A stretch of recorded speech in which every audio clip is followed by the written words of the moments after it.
Broadcasting from the Hip Hop Weekly Studios, I'd like to welcome you to another episode of Civic Cypher. I'm your host, Ramses Ja. He is Ramses Ja, and he speaks so eloquently. Don't you agree? Do you hear the velvet in it? Okay, I'm sorry. Sometimes I get a little carried away, but his tone is just so... Anyway, he's Ramses Ja. I am Q Ward, and you are tuned in to Civic Cypher. Yes, sir. We're going to have some fun today. Stick around because we got a lot to talk about per usual.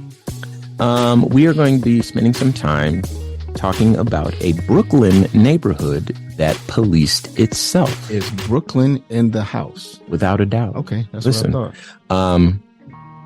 We talk a lot on this show about the defund the police movement.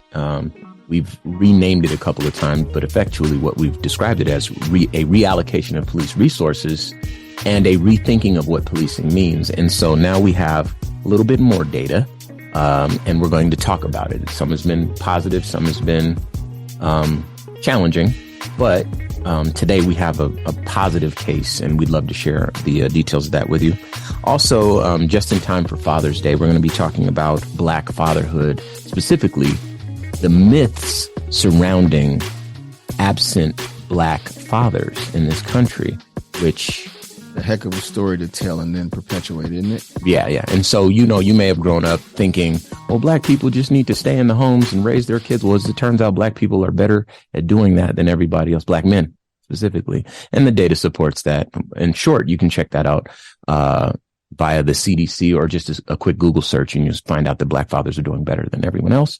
But we're going to talk about it, of course, in more detail on the show. And of course, many, many other things that you'd like to hear about, including the largest deportation in U.S. history, which affected our Mexican-American brothers and sisters. So stay tuned for that. But first and foremost, like we always do at this time, we're going to discuss some ebony excellence. How does that sound, Q? Shall we? We shall. So this is my favorite. Brought to you by Major Threads for the finest in menswear. Check out majorthreads.com. This comes from XXL Magazine. Tupac Shakur. I'll say it. The best rapper ever. Greatest rapper of all time. You guys can't see me, but I definitely just threw up the West Side one time for the late, great Tupac Amaru Shakur. Listen, and if you want to debate me, I'm ready. I'll stay ready for that one. But Tupac Shakur has finally been honored with a star on the Hollywood Walk of Fame. On June 7th, he posthumously joined the increasing list of rappers turned actors who've been enshrined on the world famous Hollywood Walk of Fame. Seems like it would have already happened by now, but no. I would have thought it was overdue, except I assumed it had already happened. Yeah, same. Anyway, the ceremony was led by Los Angeles radio legend and our good friend Big Boy. Big Boy. And Tupac's sister accepted the award on his behalf. It was the 2,758th star, and there were speeches from Jamal Joseph, and he was the one who directed Dear Mama, Saga of Afeni, and Tupac Shakur. And let's see, his newly minted star on the Hollywood Walk of Fame is located... Just a quick correction. Alan Hughes directed that.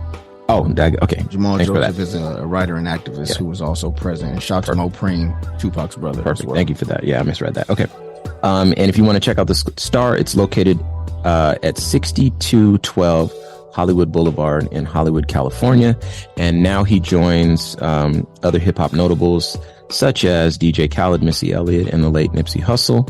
And of course, he's got lots of musical work, but film work as well. The star is well deserved. So shout out to Tupac. That is ebony excellence, if I ever seen it. So that made me very happy. Indeed. All right. So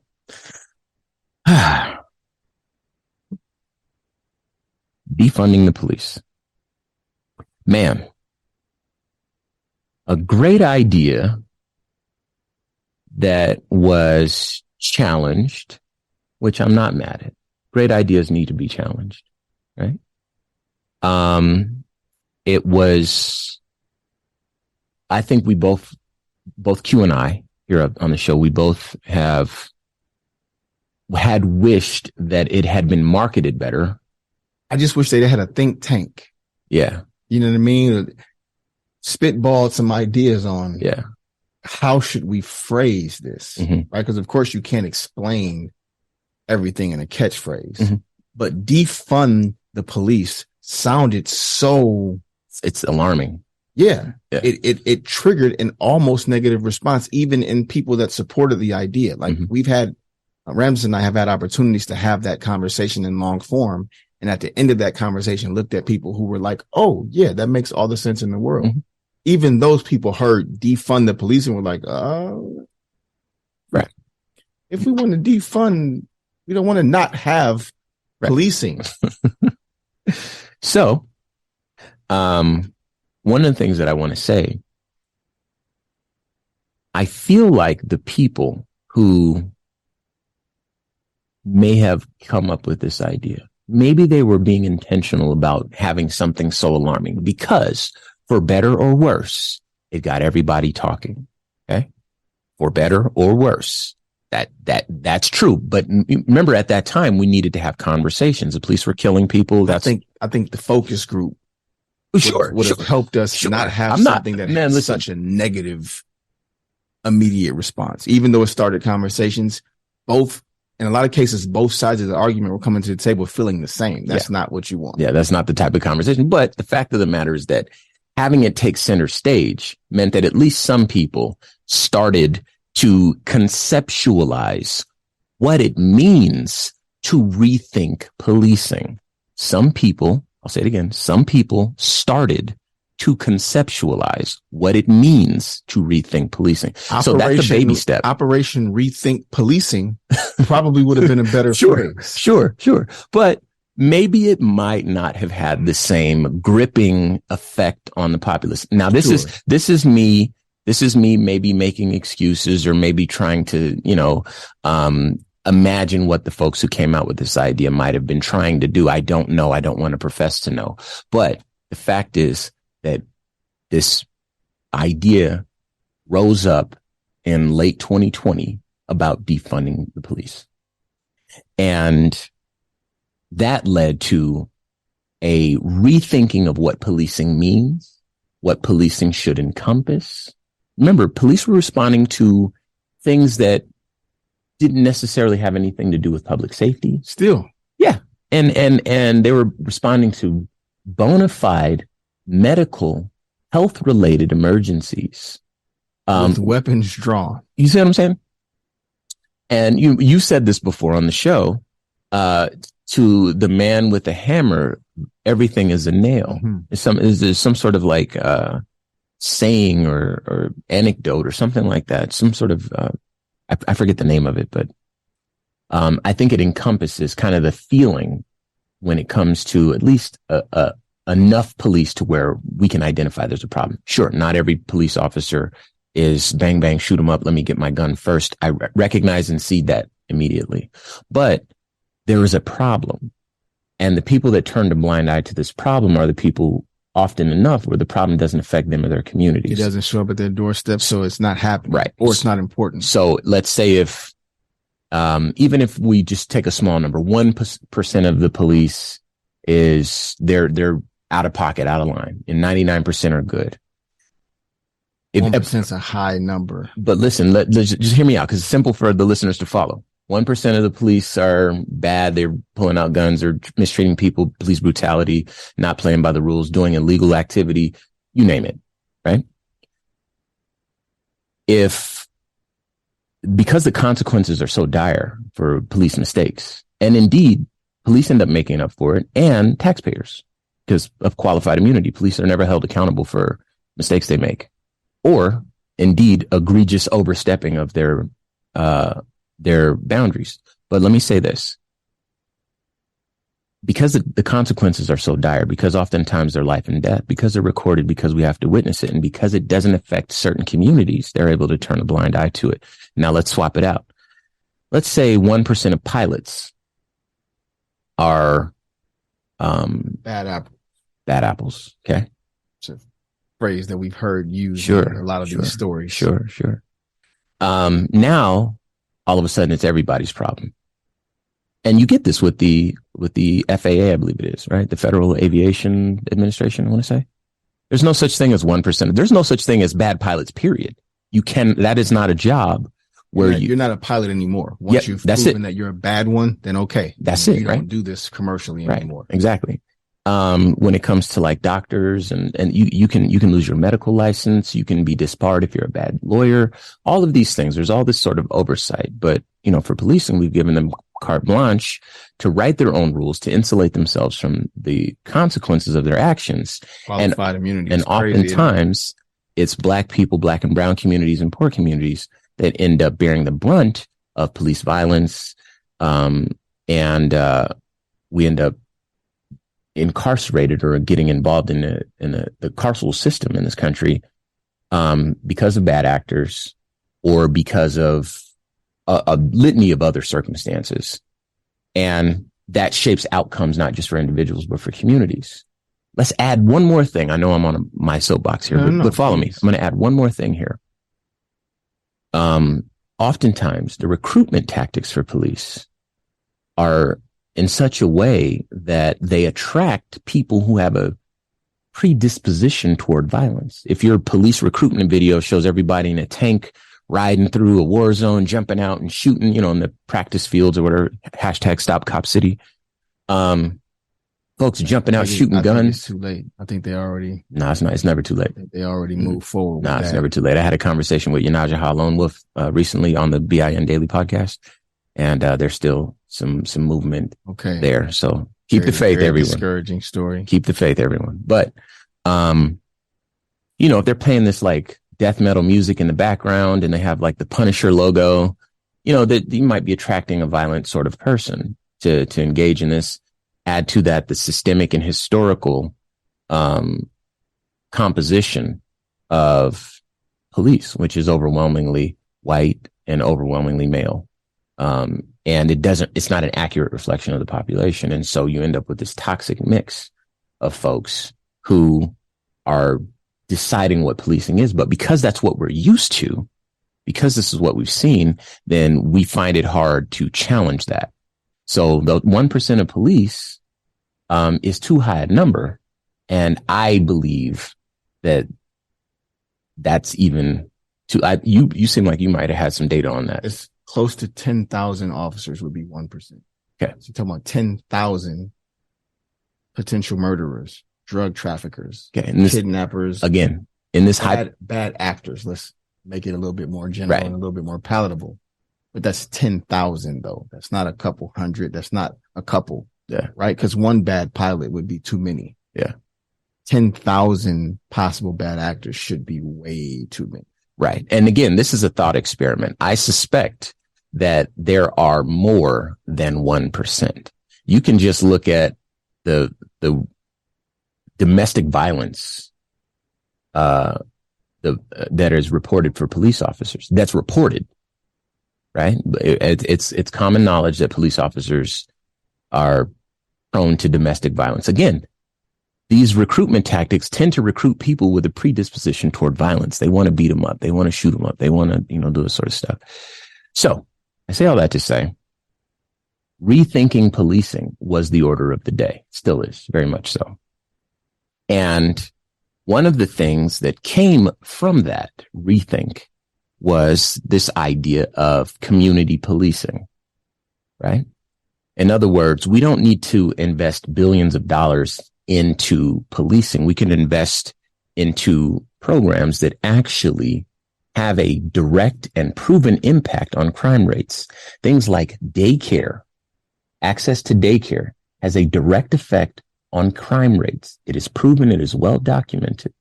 Buying another tank, hiring more officers and giving them more badges and guns, better training. They've been better training since the 50s. These things do not work. They do not cause crime rates to go down. Daycares do. How about that? Right? So you start to understand how a rethink. Access to daycare. Access to daycare, sure. Access to jobs. Keep going. Access to land. Access to capital. Fair housing. Food. Yep. Housing. Medicine. Yep. All the above. All of those Healthcare. Listen. Increase the likelihood that your neighborhood is safer. Not 100 more cops patrolling your neighborhood. How about this? For those listening, think of the safest neighborhood you know. The safest neighborhood you've ever been in. Just imagine it. The platonic ideal. In your mind's eye, is there a police officer on every corner keeping it safe? This is Maggie B. Noen, and we'll be right back with more Civic Cypher after a quick break. I'm Donald Trump. And Joe Biden. And there's only one thing that could bring me and Sleepy Joe together. Come on, man. Don't corn pop me. That's in support of the Independent Riot podcast, where they interview independent thinkers on controversial ideas like the dangers of voice cloning technology. But is it available on any gramophone machine, Donald? Yes, Joe, it is. And it's bigly important. Many people are saying, that's the Independent Riot podcast. Not right, not left, just real. Subscribe now. Or I'll sock you in your mouth, Jack.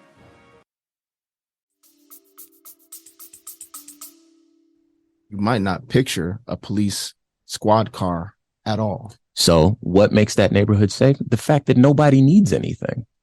What is the point of crime? Now, granted, there's going to be greedy people no matter what. That's part of the human race. We all have either had greedy moments, or sometimes there's people who are just greedy. They want more than their fair share. We have people who they're violent people, they're violent just tendencies. like there are officers that are bad face actors or bad actors. Yeah, that's a human condition. Human beings in general. There Right. are some of us who do not have good intentions for other human beings, sadly. Sure. But that neighborhood, critically, that neighborhood that you imagined wasn't safe because there's police everywhere. So the idea that increasing police presence and putting them in bad neighborhoods is going to somehow affect crime shows that you know full well, listening to us, you know full well that that is not an effective strategy. And you could start with, again, the programs that Q mentioned with healthcare, with job opportunities, with access to daycare, with access to fair housing, et cetera, on and on. And once you start asking, well, who's going to pay for these things? Well, I know a group that is actively harming this community that has way more money than they know what to do with. And you're thinking about it wrong. You're thinking about public safety wrong. We can take the money from these police, put it into programs to where we don't need the police, and then have people do jobs where they don't have to carry a murder weapon. I got to imagine that at some point, an officer has to come to terms with the fact that I'm carrying a weapon. Its only function is to end a life. This is not, I hope I never have to end a life. If I lived 100 years and never had to end a life, that'd be better. So here's the problem. I think the normal control officer. Yeah. The normal control in this experiment. No. I mean, the normal human thought would be that, right? It's the same with our military. We are kind of desensitized to the idea that we ship and fly over to other countries and murder people because in whatever the given circumstance, they're the bad guy. And it's okay to murder the bad guy. Yeah. Our country has done a very good job of giving our police officers a bad guy. So they are not thinking, I hope I don't have to. No, there's a bad guy that I need to do this to protect and serve. Well, how about this? So once they've become super duper indoctrinated and they're police first and not people first, right? Because we've had that conversation on the show. That may be true. But what I'm talking about is human beings who happen to have that occupation and have not, let's say, maybe they have not crossed over fully into like, I'm a cop even when I'm but at the pool. I don't even mean in extreme cases though, right? Like you said, the type of person that gravitates to that job, even with the purest intentions of serving and protecting, that idea has to be from somewhere, protecting us from someone. Fair. So how about this? I have, and this is perhaps my mistake. I have a global view now of police, as do you, Q. I've been to, I couldn't even tell you how many countries around this planet of ours. And I have been to all of 50 of the states, US states. So I've seen how that looks, in the same tactics, and they're sitting on the highway clocking and all this sort of stuff, right? But elsewhere in the world, recruitment tactics are very different. The gun part of the job is very, very, very, very secondary. The primary part of the job is helping people, being a presence. And, you're on the way to, to the purse napping, if you realize that there's a woman crossing the street and she needs help because she's in danger, you might stop and help the woman cross the street before you continue after the purse napper. You prioritize things versus over here. If the purse napper, we need to execute this purse napper. We need to take them down. And this is bringing safety and justice. It's a different way of thinking about it, right? I mean, you hear Americans talk about nationalism. Mm-hmm. We talk about it, and even the way we frame it, it's false even in that sense, right? And those other countries, they see each other as countrymen and countrywomen. Yeah. Okay. So citizen first countries have this idea of actually protecting and serving each other. Yeah. We're all countrymen and women, no matter the color of your skin, right? They're countrymen and women first, and then whatever needs to be the specific description. Mm-hmm. Here is absolutely different. You're black first. It's called African American. You're black first. Mm-hmm. You're not countryman first. You're not countrywoman first. And in a lot of cases, being black means criminal, means bad, means enemy, means the person that I'm protecting everyone else from. So that's what I'm saying. Even the purest of us has grown up in this environment with skin that looks just like mine and yours. They've grown up in this environment. Yeah. Our country has made us the enemy before you even go through the recruiting, before you go to academy, before you learn what this job means. I know what you mean. You know what I mean? So yeah, in other countries where the idea is we want these outcomes to not result in death, similar to the way that other countries react to mass shootings. Mm-hmm. Okay, too many of our fellow countrymen and women and or children died on this day. This will never happen again if we can help it. Let's change it now. Everything we can to change it right now. Right now. Yeah. Well, because again, I have that global view. I've seen how police move in Hong Kong. I've seen how police move in New Zealand. I've seen how, all different places around the world. One of the things that I come back to on the show quite frequently is that I believe it's New Zealand where they have guns. The officers have guns, but they keep it in the trunk of their car. And it's not like they had to keep it in the trunk of the car because, they were out of pocket and that's a new strategy, a new compromise. They keep it in the trunk of the car the same way you keep a jack and a spare tire. Or like it's fire extinguisher. Just in case you need it. Yeah. Isn't that, I'm not going to carry it with me. It's heavy. I'm not going to kill anybody. Kill somebody. You know what I mean? It's just crazy to think that way. But over here, again, because we fully bought in because of propaganda since Dragnet hit the TV shows in collaboration with the LAPD, and they were able to design the episodes, and the cops were always the good guys and the bad guys were always doing this, blah, blah, blah, and really make a narrative for the viewing public that has us seeing police as the super duper ultimate heroes. And they're like almost these superhuman creatures that never make mistakes. I know that in the front of your mind, you can conceive of people making mistakes as officers, but the fact is that we've given them so much freedom that their mistakes, we don't even question it as too free. Yeah, exactly. But you teased a positive case study for this. So community policing. Community policing. This comes from the New York Times. What happened when a Brooklyn neighborhood policed itself? Okay. This is one of the ideas that comes from defunding the police, right? We can still have officers, but community policing is a way to rethink policing. So I'll read. And a side note, similar programs are underway in Oregon, in Denver, Rochester, New York, and other places, according to the Center for American Progress, a left-leaning think tank. And the group estimated that almost 40% of calls to police could be handled by community responders. Okay. All right. In Brownsville, the effort not only gives residents more say over what public safety looks like, but it can deter crime if people know there are more eyes watching. This comes from Brooklyn District Attorney Eric Gonzalez. It's quoted as saying, "A lot of people worry that if police systems are not fully active, crime will go up," he said. But the Safety Alliance has been thriving amid a positive trend in the 73rd precinct, Gonzalez said. In the first half of this year, homicides fell 50%. Shootings fell 25%, and the rate of grand larcenies of automobiles also fell, even as it rose in other neighborhoods, he said. One set of watching eyes belongs to Alman, who's a 47-year-old former gang member who spent more than 13 years in prison for a bank robbery. Now, he's now the good guy, and he's helping provide safety in his own community. All right. He returned to Brownsville in 2014, and His past, along with his calm, straightforward approach, helps him navigate conflicts.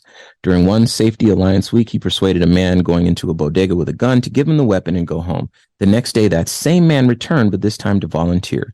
He spent all day squashing beefs and breaking up fights. So here's a case study in Brownsville, home of the brave. Shout out to MOP one time.